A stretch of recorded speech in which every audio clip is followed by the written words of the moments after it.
Bardstown, Kentucky is known as the most beautiful small town in America. It is also home to a string of unsolved murders that may or may not be connected. The first murder happened on May 25th, 2013 at around 2:30 a.m. Jason Ellis, who was a Bardstown police officer, turned onto exit 34 on the Bluegrass Parkway, which is near Bardstown. Ellis was just finishing his shift, and he was taking his usual route home. When he turned onto the exit ramp, he saw that there were some branches lying across the road, so he parked his cruiser, turned on his police lights, and started to move the branches. As he moved the branches, someone armed with a 12-gauge shotgun ambushed Ellis and shot him 3 times. Ellis was just 33 years old. He was a 7-year veteran on the force, and he was a husband and a father of 2. His dead body was found a short time later by commuters, and his gun was still in his holster. Since one of their own was murdered in cold blood, the Bardstown Police Department worked around the clock to find the shooter. The police determined that it was a premeditated murder, and the killer placed the debris in the road.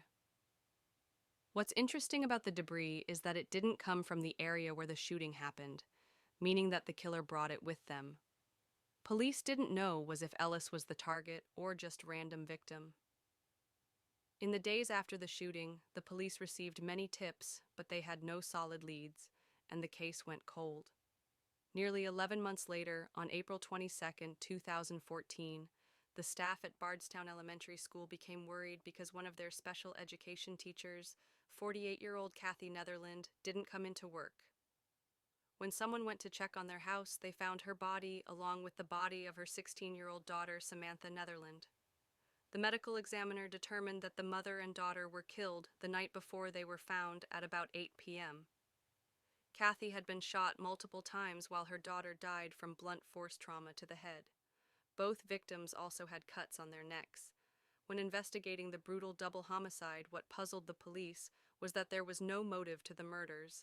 Neither the mother nor the daughter had any enemies, and there was no reason why anyone would want them dead. Kathy's husband had died a year before the murders, and the Netherlands' other daughter, the only surviving member of the family, was away at college on the night of the murders. The police did have one lead, though a surveillance camera saw a black 2006 to 2013 Chevrolet Impala near the Netherlands' home shortly after 8 p.m. The Netherlands lived just outside of Bardstown, and the car in the surveillance video is heading in the direction of Bardstown.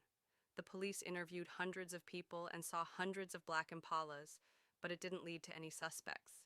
In 2024, it was revealed that a video of the killer walking into the Netherlands home does exist.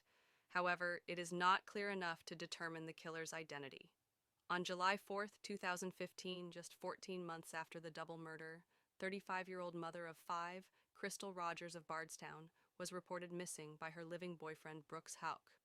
Brooks said that he last saw Rogers the night before at about 10 p.m.